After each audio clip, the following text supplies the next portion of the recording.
Caralo, oh paturuga caragene. Himachal Pradesh की Kullu valley के north east में मलाणा नाम का एक प्राचीन गांव है। 9,842 फीट की ऊंचाई पर बसा मलाणा हिमाचल प्रदेश का एक गांव है। यह भारत देश के हिमाचल प्रदेश राज्य में स्थित है। भारत दुनिया का सबसे बड़ा लोकतांत्रिक देश है, लेकिन अगर कहा जाए ऐसा ही एक अलग परंपराओं वाला गांव हिमाचल प्रदेश के कुल्लू जिले में है। चंद्रखनी और देव टिब्बा जैसे बहुत ऊंचे ऊंचे माउंटेन पीक से घिरा हुआ है, जहां भारत का संविधान नहीं माना जाता। इस बात पर जल्दी यकीन कर पाना मुश्किल है, लेकिन यही हकीकत है। भारत का एक ऐसा रहस्यमयी गांव जहां अजीब और गरीब भाषा में बोलते हैं लोग, शादियां भी गांव के भीतर ही करते हैं। हमारा भाषा किसी को नहीं आएगा। एक मान्यता के मुताबिक यहाँ के लोग आर्यंस के वंशज हैं। क्यों कहा जाता है लिटिल ग्रीस? शोधकर्ताओं के मुताबिक मलाणा गांव का महान योद्धा सिकंदर से सीधा संबंध है। सिकंदर ने 326 ईसा पूर्व जब भारत पर आक्रमण किया तो उसे पोरस से संधि करनी पड़ी। सिकंदर तो यूनान लौट गया, लेकिन उसकी सेना के कुछ सैनिक मलाणा गांव में बस गए। लिहाजा यहाँ के लोग खुद को सिकंदर के सैनिकों के वंशज मानते हैं। इसे सिकंदर के सैनिकों का गांव भी कहा जाता है। हालांकि इसके ऐतिहासिक सबूत नहीं मिलते कि यह सिकंदर के सैनिकों का गांव है। हालांकि ग्रीक लैंग्वेज और यहां बोली जाने वाली कनाशी एक जैसी नहीं है। कनाशी संस्कृत और तिब्बती बोलियों का मिश्रण मिला जुला रूप है। सिकंदर के बाद के युग में भारत और ग्रीस दोनों देश करीब आए। इसे हेलेनिस्टिक युग कहा जाता है। इस दौरान करीब 20 ग्रीक राजाओं ने भारतवर्ष, जिसमें तब अफगानिस्तान, पाकिस्तान का हिस्सा भी शामिल था। इसी शासनकाल के कारण भारत में मिली-जुली संस्कृति देखने को मिलती है। ग्रीस के पुरातत्व विभाग के विशेषज्ञों को पाकिस्तान में खुदाई में कलाश जनजाति में उनके दावों के सबूत मिले हैं। इसमें नाक, आंख, पहनावा मिलते जुलते थे। इससे ऐसा प्रतीत होता है कि सिकंदर की सेना के जो सैनिक रह गए थे, यह उनके वंशज होंगे या ग्रीक से नाता होगा। गांव के भीतर ही करते हैं शादियां। आपको जानकर हैरानी होगी कि इस गांव के लोग शादियां भी अपने गांव के भीतर ही करते हैं।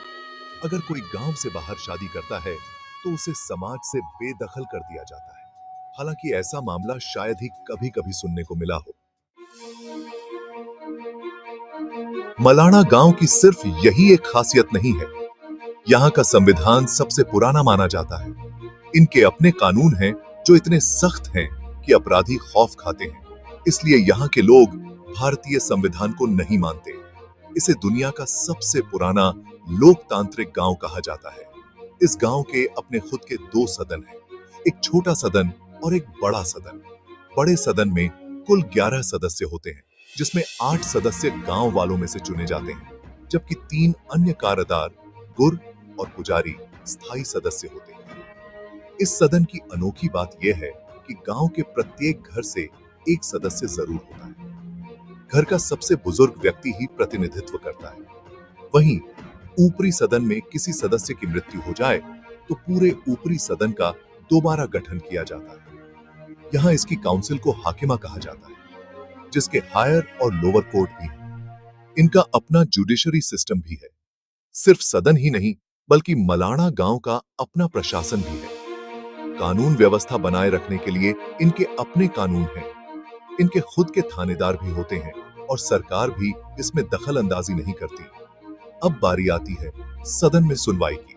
सदन में हर तरह के मामलों को निपटाया जाता है। यहाँ फैसले देवनीति से तय होते हैं। संसद भवन के रूप में ऐतिहासिक चौपाल लगाई जाती है। ऊपरी सदन के 11 सदस्य ऊपर बैठते हैं और निचली सदन के सदस्य नीचे बैठे होते हैं। यूं तो हर तरह के फैसलों का यहीं पर निपटारा हो जाता है, लेकिन अगर कोई ऐसा मामला फंस जाए जिसको समझ पाना मुश्किल हो रहा हो, तो ऐसे में यह मामला सबसे अंतिम पड़ाव पर भेज दिया जाता है। अंतिम फैसला होता है। जमलू देवता को ये गांव वाले जमलू अरशी को अपना देवता मानते हैं। इन्हीं का फैसला सच्चा और अंतिम माना जाता है। किसी मामले को जमलू देवता के हवाले करने के बाद बहुत ही अजीबोगरीब तरीके से फैसला किया जाता है। जिन दो पक्षों का मामला होता है, उनसे दो बकरे मंगाए जाते हैं। दोनों ही बकरों की टांग में चीरा लगाकर बराबर मात्रा में जहर भर दिया जाता है। जहर भरने के बाद बकरों के मरने का इंतजार होता है और जिस पक्ष का बकरा पहले मरता है वह दोषी होता है। अब इस अंतिम फैसले पर कोई सवाल भी नहीं खड़े कर सकता है, क्योंकि इनका मानना है कि यह फैसला खुद जमलू देवता ने सुनाया है। भारत में एक समय तक राजा महाराजाओं, नवाबों और बादशाहों को सिर आंखों पर बैठाया जाता रहा है। आज भी ग्वालियर, जयपुर या दूसरी जगहों के कुछ कुछ राजघराने के लोगों को पहले की ही तरह सम्मान दिया जाता है। मलाना एक ऐसा गांव है जहां आज भी अकबर की पूजा की जाती है।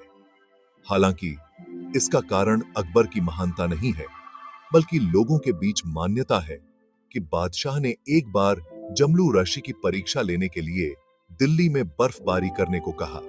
इस पर ऋषि जमलू ने चमत्कार दिखाते हुए बर्फबारी करा दी। इसके बाद से मलाना के लोग हर साल फागली उत्सव में अकबर की पूजा करते हैं। कुछ भी छूने पर है पाबंदी।